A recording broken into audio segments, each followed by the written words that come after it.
안녕하십니까. 매일 아침 조간신문의 주요 기사를 딱딱 풀어서 해석해드리는 조간딱풀 5월 30일 화요일에 인사드립니다.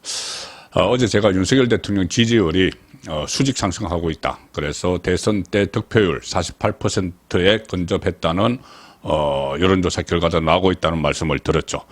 국정 운영에 상당한 자신감을 얻었다. 이렇게 표현을 할 수가 있는데, 자, 집권 2년차를 맞아서 새로운 국정 운영 플랜을 지금 마련 중인 걸로 보입니다. 아마 중산층을 중요시하는 대통령을 표방하는 것으로 집권 2년차를 맞이하고 있다. 이런 분석이 나오고 있습니다.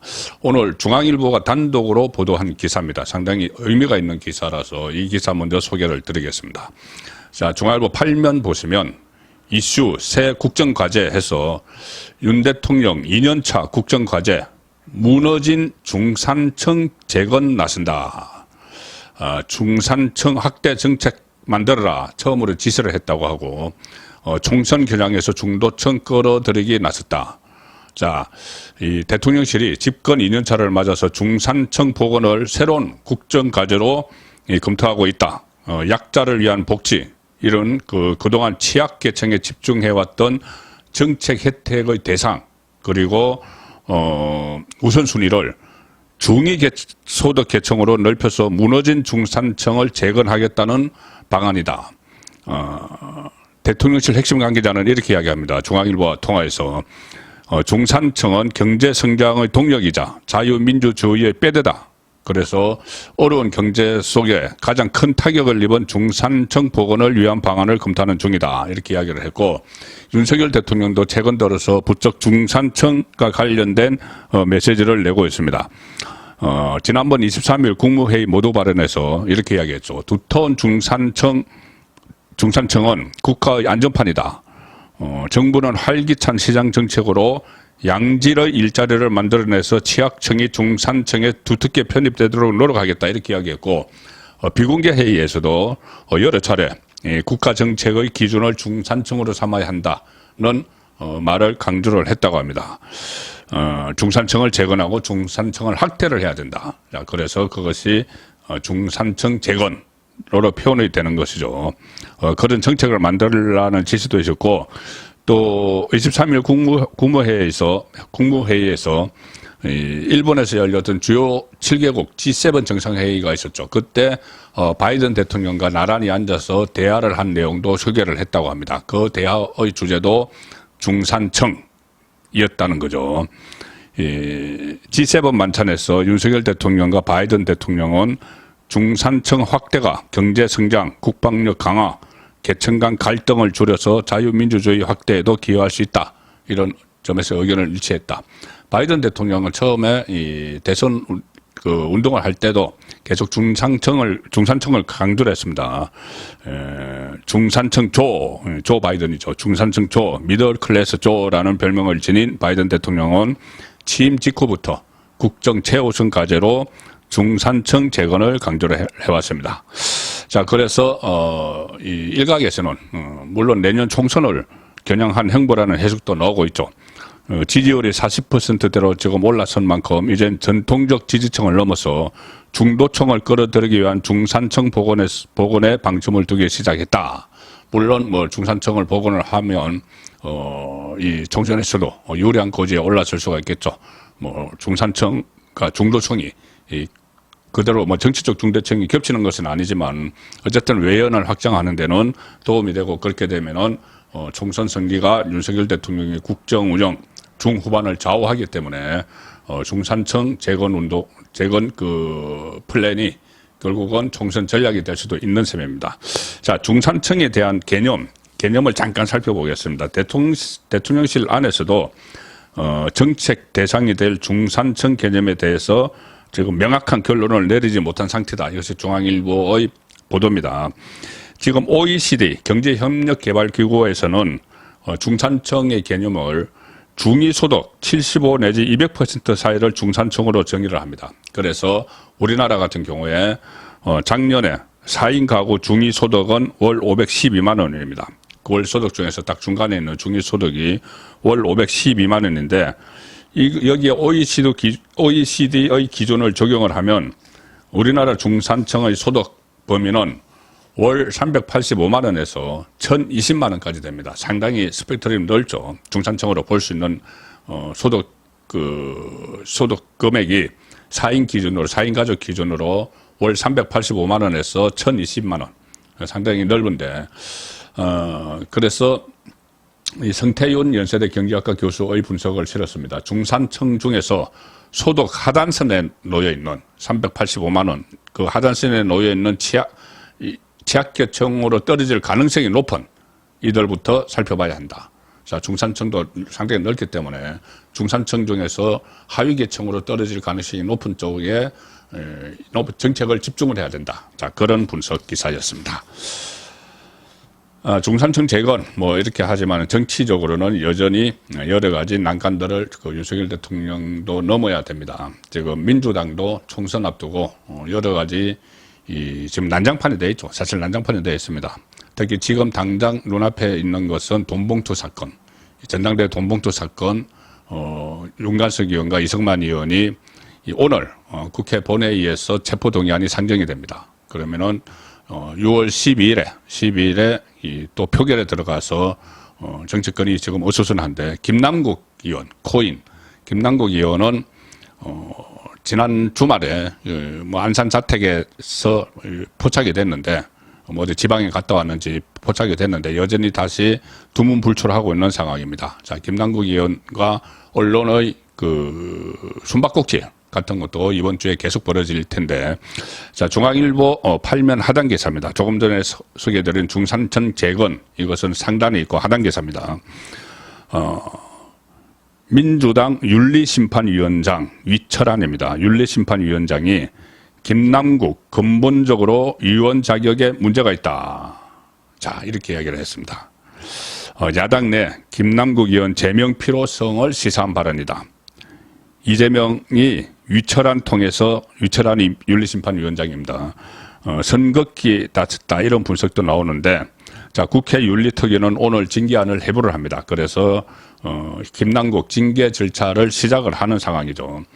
이 징계안에 관해 이 대체 토론을 거쳐서 윤리심사 자문위에 징계안을 오늘 회부할 예정인데, 자문위원회는 외부 전문가들로 구성된 기구입니다. 그래서 최장 60일 이내 심사를 거쳐 특위에 의견서를 제출을 하면은 특위는 의견서를 바탕으로 공개회의에서의 경고 4단계가 있습니다. 경고를 하거나 아니면 공개회의에서 사과를 받거나 30일 이내에 출석 정지를 하거나 제명하거나 이 가운데 하나를 선택을 해야 되는데, 제명의 경우는 또 국회의원, 전체 국회의원의 3분의 2, 그러니까 200명 이상의 동의를 받아야 됩니다.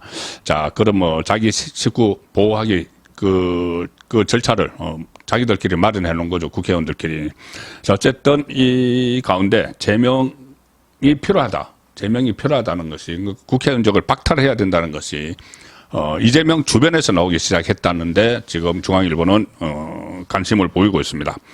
위철안 민주당 윤리심판위원장 변호사입니다. 29일에 수십억 원대 코인 투자 논란에 휩싸인 김남국 의원에 대해 국회의원직 제명 필요성을 공개적으로 제기를 했습니다. 공개적으로 라디오에 출연했는데 김남국 의원직 제명 가능성에 대해서 그 질문이 나오니까, 국회의원은 국민 뜻을 받들어야 한다. 근본적으로 국회의원직 자격에 문제가 된다고 본다. 김남국은 국회의원 하면 안 된다. 이 이야기죠.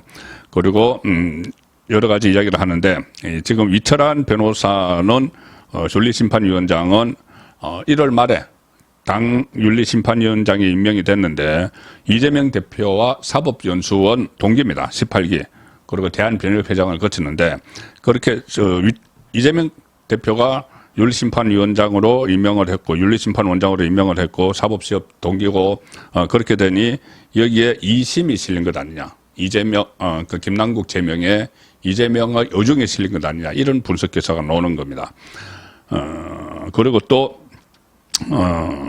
위철안 위원장은 돈봉투 살포 의혹으로 구속영장이 청구된 윤관석, 이승만 의원 체포동의안에 대해서도 의원들이 엄정하게 표결을 해야 된다. 그래서 사실상 가결시켜서 구속되도록 해야 된다는 입장을 밝혔습니다. 그리고 또 돈 봉투를 받은 것으로 지목된, 지금 두 사람은 돈 봉투를 만들어서 준 사람이죠. 돈 봉투를 받은 것으로 지목된 현역 의원들 뭐 20명까지 지금 나오고 있는데 여기에 대해서도 수사기관에서 철저히 수사하고 당에서도 같이 조사를 병행하는 것이 바람직하다.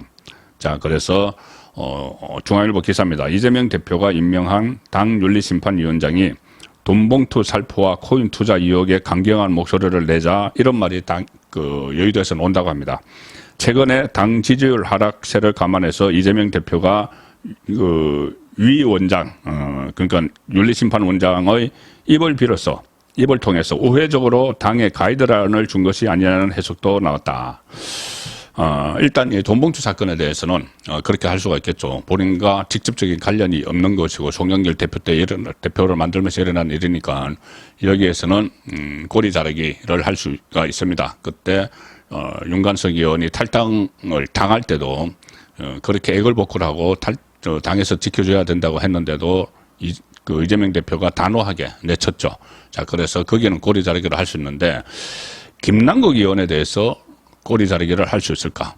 자, 지금 김남국 의원은 코인이 개인의 문제뿐만이 아니고 이재명 대선 자금과 연결됐고 또 이재명 대선 자금, 특히 대선 자금을 돈 세탁하는데 코인이 이용됐다는 분석이 나오고 검찰도 그쪽으로 수사를 하고 있죠.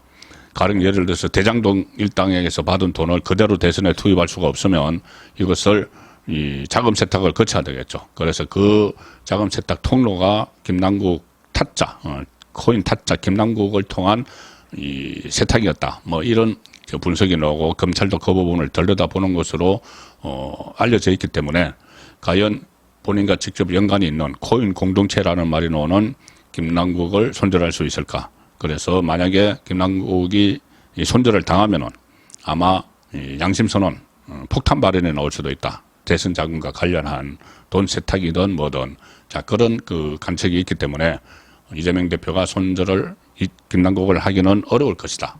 그러면은 유철한의 말은 뭐냐? 유철한 윤리심판위원장은 외부인이니까 당 민주당의 열성 팬인지는 모르겠지만은 이재명 대표와 윤수원 사법고시 동기라고 해도 사법연수원 동기라고 해도 이재명의 정치적인 여정을 읽고 이런 말을 했다고는 보기 어렵고 다만 이 변호사로서 또 외부에서 들어간 사람으로서 단호하게 대처해야 된다. 이 정도 필요한 것 아니겠느냐. 자, 그래서 김남국을 만약에 이 꼬리 자르기를 하면은 김남국의 강력한 반발로 인해서 또 다른 사태가 벌어질 가능성이 높기 때문에 이 돈봉투 문제는 몰라도 김남국에 대해서는 꼬리 자르기를 손절하기가 어려울 것이다. 그런 생각이 듭니다.